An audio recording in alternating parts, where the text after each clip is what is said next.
حضرت امام حسن بصری کی مجلس لگی ہوئی تھی، ایک سائل آیا، اس نے کہا کہ یا حضرت میرے پاس اولاد نہیں ہے، دعا کریں۔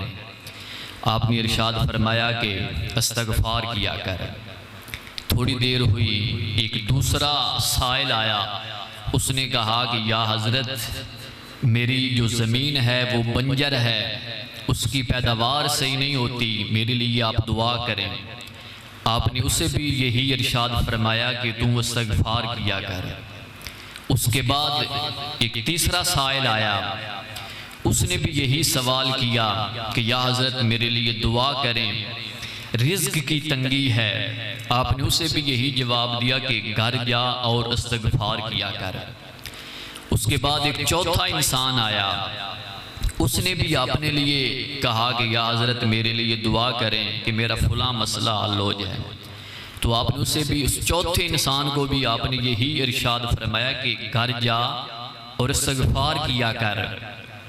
آپ کے جو قریبی بیٹھے تھے، آپ کے معتقدین اور آپ کے خادم خاص، انہوں نے سوال کیا کہ یا حضرت پہلا سائل تھا تو اس کا سوال الگ تھا، دوسرا سائل تھا تو اس کا سوال الگ تھا، تیسرا سائل تھا تو اس کا سوال الگ تھا، چوتھا سائل تھا تو اس کا سوال الگ تھا۔ آپ نے جواب سب کو یکساں دیا ہے، ایک ہی جواب آپ نے سب کو دیا ہے، جبکہ ان کا سوال مختلف تھا۔ تو آپ نے ارشاد فرمایا کہ یہ میرا جواب نہیں ہے، بلکہ یہ جواب ربی کائنات کا ہے۔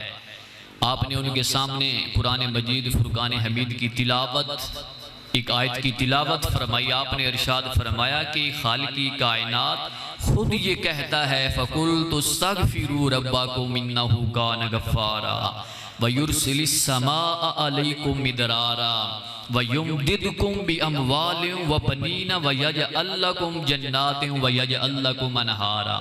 آپ نے ارشاد فرمایا کہ یہ آیات قرآنیہ ہیں، ان کے اندر خود خالق یہ ارشاد فرما رہا ہے کہ اے میرے بندے تو استغفار کر، جب تو استغفار کرے گا تو میں تیری اولاد کو بھی فرما بردار بنا دوں گا، تجھے اولاد بھی عطا فرماؤں گا، تجھ پر رحمت کی بارش بھی، وَيُرْسِلِ السَّمَاءَ عَلَيْكُمْ مِدْرَارًا، میں تجھ پر رحمت کی بارش بھی برساؤں گا، وَيُمْدِدْكُمْ بِأَمْوَالٍ وَبَنِينَ، اولاد کے ساتھ اور مال کے ساتھ تیری مدد فرماؤں گا۔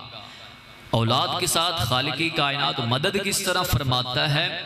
اولاد تو سب کے پاس ہوتی ہے، لیکن جو نافرمان اولاد ہوتی ہے وہ بندے کے لیے خوشی کا سامان فراہم نہیں کرتی، بلکہ وہ انسان کے لیے دکھوں کا سبب بن جاتی ہے۔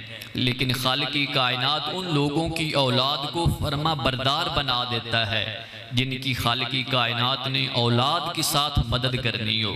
اور آخر میں آپ نے ارشاد فرمایا کہ اللہ پاک نے آخر میں، اس آیت کے آخر میں اللہ رب العزت نے ارشاد فرمایا وَيَجْعَلْ لَكُمْ جَنَّاتٍ وَيَجْعَلْ لَكُمْ أَنْهَارًا، کہ خالقی کائنات نے ہی یہ ارشاد فرمایا ہے کہ اگر تم استغفار کرو گے تو میں ساری زمین کو تمہارے لیے جنت بنا دوں گا۔